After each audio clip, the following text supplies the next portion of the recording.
Hi everyone, my name is Gulcin and today I will be talking about behaviourism. Here is a quick overview of what my presentation will include. What is behaviourism? History of behaviourism, main features of behaviourism, strengths and limitations, behaviourism in the classroom, and personal beliefs of behaviourism. What is behaviourism? McLeod 2017 states behaviour to be an approach that is concerned with observation of stimulus-response behaviour, and that interaction with the environment results in learned behavior. History of behaviorism. According to McLeod 2017, the behaviorism movement began in 1913, as the first book titled Psychology as the Behaviorist Views It was written by John Watson. Watson raised lots of different assumptions that examined methodology and behavioral analysis.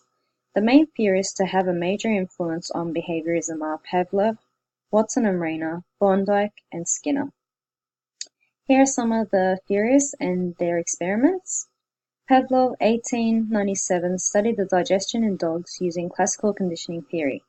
Watson and Rayner, 1920, studied the conditioned emotional reaction in the Little Albert experiment. Thorndike, 1905, studied operant conditioning and created the law of effect theory using cats in puzzle boxes. Skinner, 1948, created the Skinner box to study operant conditioning using reinforcement on rats. Classical conditioning. Pavlov's 1897 digestion in dogs. Before conditioning, food produced an uncontrolled stimulus and salivation was an uncontrolled response. He then incorporated the bell, which had no response from the dog. During the conditioning, he presented the bell with the food as an uncontrolled stimulus, and the dog again presented an uncontrolled response of salivation. After conditioning, when he presented the bell, which became the controlled stimulus, produced the controlled response from the dog, which was salivation.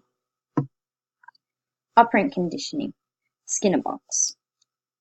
Skinner's 1948 Skinner box experiment. A hungry rat was placed in the Skinner box.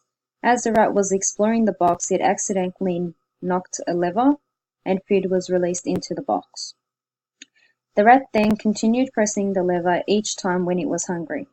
Due to the positive reinforcement, which was food, the rat's actions of lever pressing was strengthened. In his second experiment using the Skinner box, this time Skinner placed painful electric currents. The rat accidentally knocked the lever, later recognizing it seized the flow of the unpleasant current. The electric current was used as a negative current, while pressing the lever for comfort from the current was the reward. Main features of behaviorism.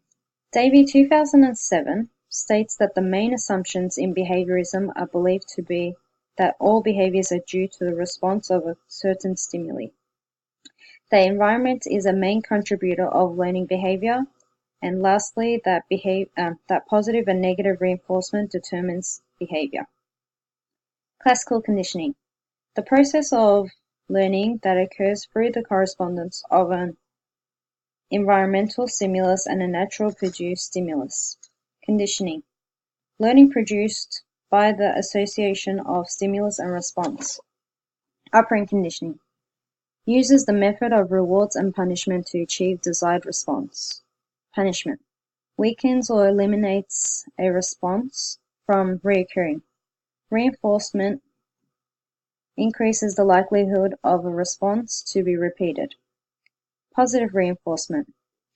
Desired response produces a reward which encourages the behavior to repeat.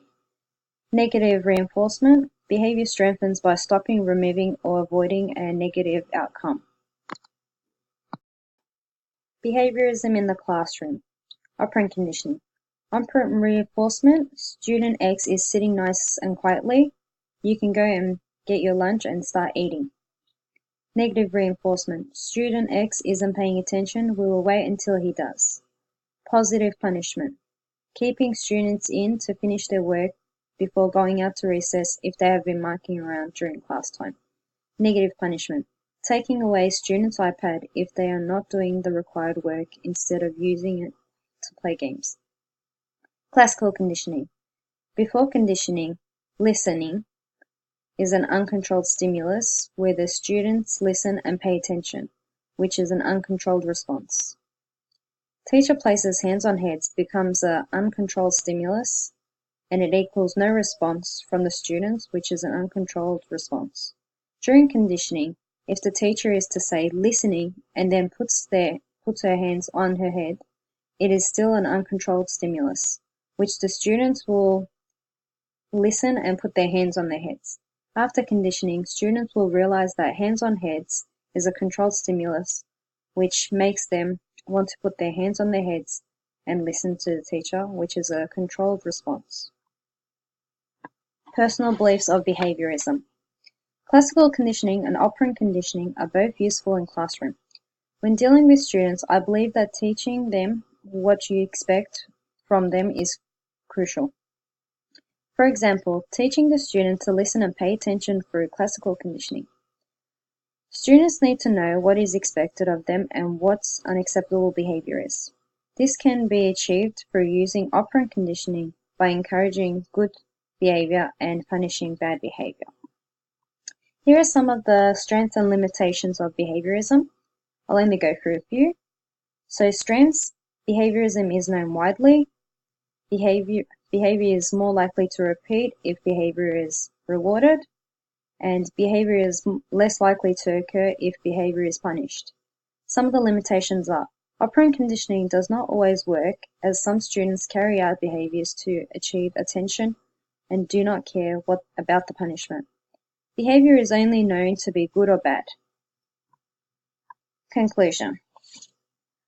McLeod 2017 states behavior to be an approach that is concerned with observation of stimulus-response behavior, and that the interaction with the environment results in learned behavior.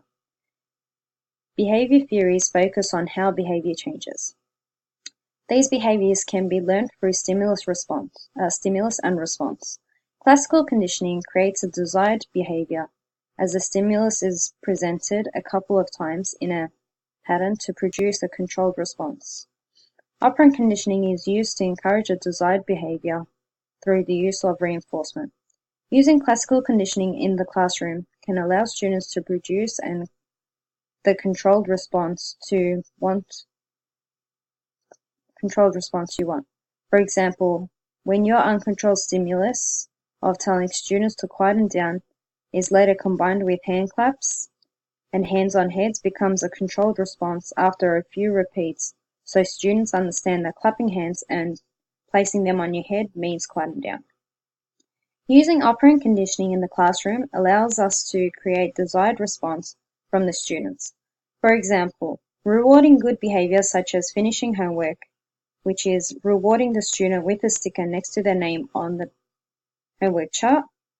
This encourages students to complete their homework so they can get rewarded. By using punishment, students will be discouraged to behave in the undesired way to avoid punishment. Thank you for listening.